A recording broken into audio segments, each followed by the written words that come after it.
Hello there, and welcome back to another episode of What the Dog, where we talk about what your dog's doing, why they're doing it, and can we fix it?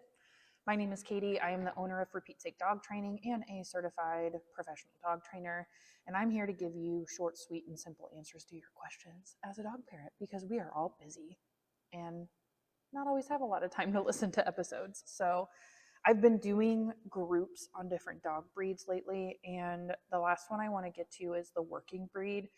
I've done herding, sporting, and toy group. And basically, after this, everyone just kind of falls into one of those main categories. So, the working dog breeds, first of all, tend to be fairly large. So, there's a lot in this group that I can think of. We have like Akitas, Malamutes. You have a lot of the Mastiffs. There's tons of different kinds of Mastiffs, but the Mastiffs are in there. Bernese Mountain Dogs, King Corsos, Doberman Pinscher, Boxers. Technically, some people would put German Shepherds in here, but they're actually herding dogs. However, they do have a lot of characteristics that qualify underneath working dog breeds as well. So, like if you have a German Shepherd, this one will also be helpful to you. Great Danes are in here, Pyrenees. I think I said mountain dogs already. Newfoundlands, Rottweilers, St. Bernards, Huskies. So if you haven't noticed, a lot of these are big dogs. There are not really a lot of small dogs in the working category. Now remember, there's sporting, herding, working, right? Those are three different groups according to the AKC, which is where I'm just going based off of their categories. Like I said, sometimes people will use the word working as actually a herding dog because they're doing work. But this is generally the working group. And when it comes to owning a working breed, there are some things that we need to consider. And very similarly to what I've mentioned before, is size. You do need to consider the size of the working breed dog that you're getting. Some of them may not do great in apartment lifestyles. Some of them will actually do okay because they're fairly, I don't want to say lazy, but they sleep a little bit more than some others do. However, they do still want to work, right? I'll get to that. So having some space will probably be helpful. Being bigger, if you're on, an additional level in the apartment, they may be a little loud, so they could upset others, but generally speaking, having the resources to give them an out and give them space is going to be very important, whether you live in a home, an apartment, condo, whatever it might be. So keep that in mind, because even though they are bigger, and a lot of the times we think, oh, Great Danes can be lazy, or Cane Corsos, they definitely can be very affectionate with family. They can be more on like the lovey-dovey side of things where they're very snuggly and like the affection, but they still want to work, right? They still have this expectation to be doing something, whether that's pulling sleds, guarding, uh, walking around and patrolling. So honestly, in the country where I live, we have a lot of dogs who are used on properties as quote guard dogs.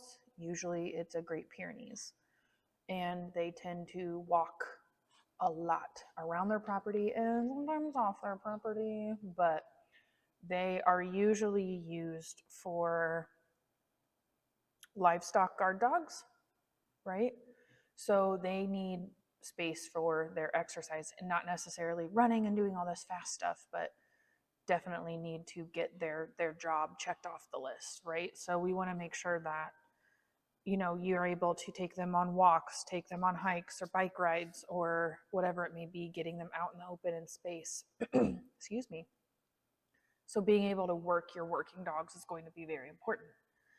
The other side of that, some of our working dogs, it is fairly common, for example, Great Pyrenees, even with Huskies, Malamutes, confinement isn't really their favorite. So kennel training can sometimes be harder, or getting them, to stay in your yard without a fence, things like that, which I always tell people, like, it is to get a dog to not exit your property, to know this invisible line around your property and know they can't go past it, is very rare and pretty difficult. So fences are usually what come into play, right? Tie-offs, things like that. Some of these dogs don't do great with it. I have a couple people I've talked to, they have a 6-foot privacy fence, they have 2 huskies, they've learned to jump that fence, right? So sometimes confining them into a space can be hard. Most of the time, if we're at least meeting their needs, this really isn't an issue. So a lot of the times we're missing some factors and meeting their needs to where they don't need to, like, go out and wander and go do their jobs outside of our confined area. So I do, if you're someone who's looking for a dog who needs to be in a kennel 8 hours a day because you're afraid of what they would do to your house, granted, every dog is different. Some dogs can be totally fine outside of a kennel, right, while you're gone at work. But if you are someone who knows that you're pretty particular about that, I don't know if a working dog is going to be best for you. I'm not saying that it can't be done, because there are Great Danes who can stay in crates that are ginormous, or huskies who can stay in crates in the backyard. It's sometimes with this group, it can be a little harder. With that, training working dogs when they are puppies and they're young is going to be very important, not only for what do you expect of them and getting them desensitized and comfortable with that surrounding, whether it's a playpen area, kennel, fence, whatever that might be, but also with their socialization. So sometimes with our working breeds, especially if, I think when it comes to mine, like Cane Corsos, Rottweilers, even Great Danes, like they have a little bit more of that protection mode in their working abilities. And I mean, Great Pyrenees, I see this with them too, St. Bernards, and they sometimes socialization can be harder for them. So I get a lot of calls of them growling or barking when people come up to their property or come in the house or around their car, whatever it may be. So I do get more reactivity calls with some of my working breeds, because that's just genetically their nature. I don't know you, and I'm going to try and let you know that you need to watch yourself as you approach me, right? Very common, very normal. If we're getting these dogs as a puppy, socializing them, getting them confident to not be so whoa, whoa, whoa when new people are approaching, is going to be very important. Socializing for any dog breed is very important, but especially for your working breeds, we want to make sure that we are exposing them and building their confidence when they are young, so as they get older we don't have these big reactivity problems. So when I have people who have working breeds, those are usually the two main issues as a dog trainer that I have come up. They won't stay in my yard, my kennel, whatever it is. They won't stay contained, and they're reactive. Top two, right? I'm not saying this is this is not every individual. This is statistically what I tend to have, right?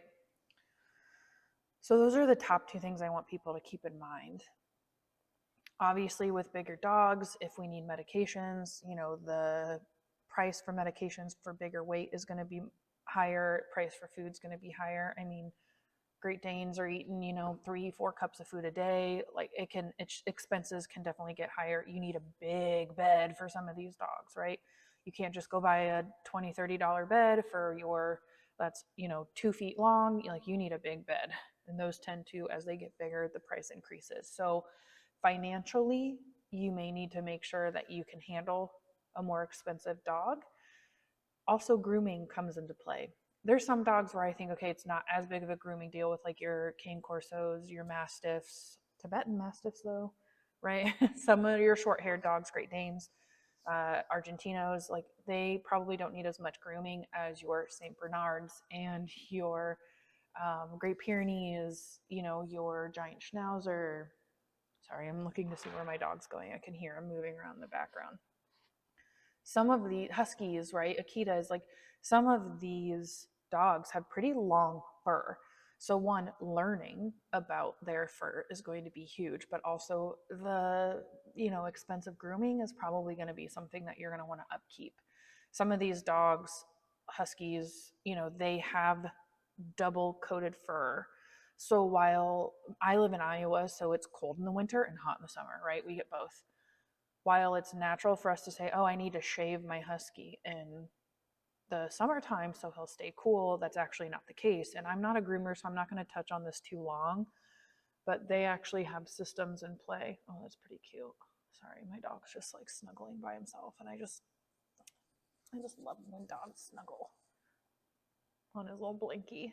Oh, even as a senior dog, he's so cute. Sorry, distracted.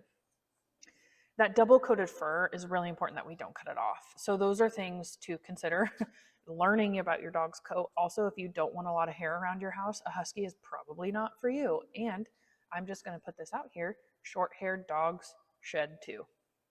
So you may say, oh, I don't want all the fur of a husky or a Great Pyrenees or a Bernese Mountain Dog, so I'm going to get a Mastiff instead. And I can tell you, they definitely can put out the hair as well. It's just different. In my opinion, the longer hair is longer, right?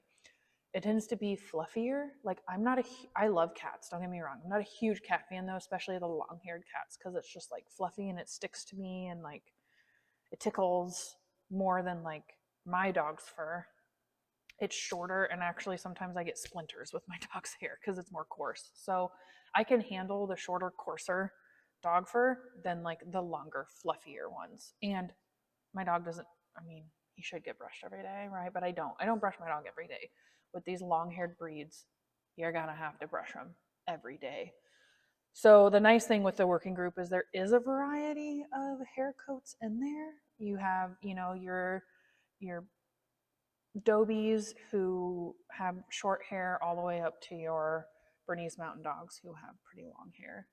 I keep using Huskies. I keep using the same ones, but they're usually, the go-tos in my brain. So, sorry, my breath. There's another mountain dog, Swiss Mountain Dogs. I think Swiss Mountain Dogs tend to have a little bit shorter compared to the Bernese Mountain Dogs. My brain, like I said, just goes off sometimes. But these are all things that you'll want to consider. The other side of big dogs can be health issues with joint issues, in particular knees, hips, arthritis.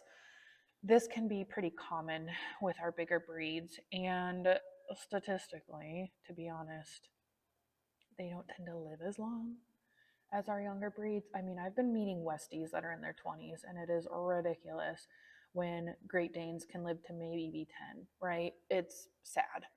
But that's something else to consider. If you're not great with the latter end of dog ownership, the senior age, the not being able to walk around maybe as well, the failing health, and then the Rainbow Bridge side of things, big dogs, working dogs, may not be the best fit for you. I'm not saying all big dogs are going to die at 10. No. Every dog's different. My parents had German short hairs. Again, these are sporting breeds, a little smaller, but still. German short hairs who live to be like 15, right?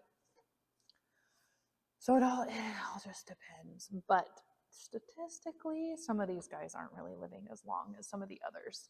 But you also have a wide range of sizes. There's some smaller boxers, some bigger St. Bernards, some smaller Great Danes, bigger Great Danes. So it all kind of depends on genetics and just honestly luck of the draw, in my opinion. So as we all can go there, if you've listened to my podcast on grief, you'll learn that my first dog I had died when she was 6 years old. So always fun.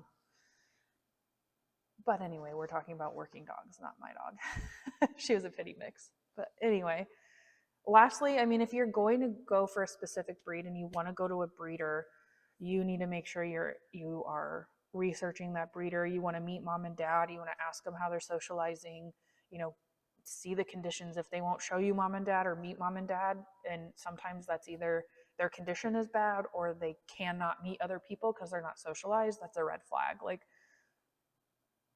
it's highly likely that genetically your dog will not be very social if their parents are not social, right? Otherwise, there are tons of dogs in shelters who are looking for homes. And some of these dogs, yeah, they may not be puppies, but working with the shelter, asking the shelter trainer, most shelters have a trainer that they're in contact with or that works for them, talking with them about how is this dog currently doing? What do I expect in that transition? And what are some things training wise I should be focusing on while I own this dog? And it may be, yeah, they're not the best at meeting new people, but as a dog trainer, I can tell you, you put a routine into play, then that dog they can quote, get over that, right?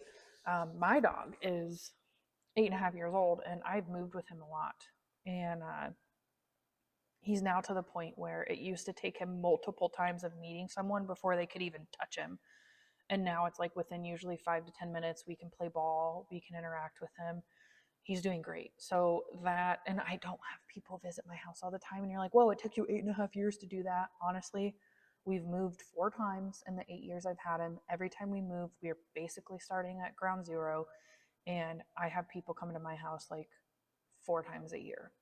So, yeah, I could work on it more, but I'm fine with where he's at. He's 8.5. So it is what it is at this point. But work with a professional, get that routine down when people come over, and you can work on that reactivity. But it is just, again, remember, it is part of who they are and part of their DNA that they might be a little reactive and a little skeptical of who's coming around, right? If you have any questions about specific breeds, if you're looking to add a fellow dog into your family, reach out to me. I definitely can help you along that route. It doesn't hurt to just ask more questions and do your research along the way. I can't tell you how many clients I have who get a certain group or type of dog and they're like, I had no idea. And I'm like, oh, there's my door. I'm like, oh, if we just did a little research, we would have, figured this out. So even if you go into a shelter, ask the shelter, reach out to people. You don't have to feel pressured to make a decision right away. This is a big choice to get a dog. And you should be confident going into it that you're doing the right thing. So, as always, if you have specific topics you want me to talk about, let me know, message me. Check out my website, www.forpetessakedogtraining.com, for some more training help, as well as other resources that I have. I do have a Patreon page that is awesome. I focus on 10-minute training sessions, as well as I have all my podcasts, information, webinars, as well as free feeding games that I love to have my clients implement on that Patreon page. So that's patreon.com/for Pete's sake. So that's all FUR Pete's sake. And if you need to email me, for Pete's sake62@gmail.com.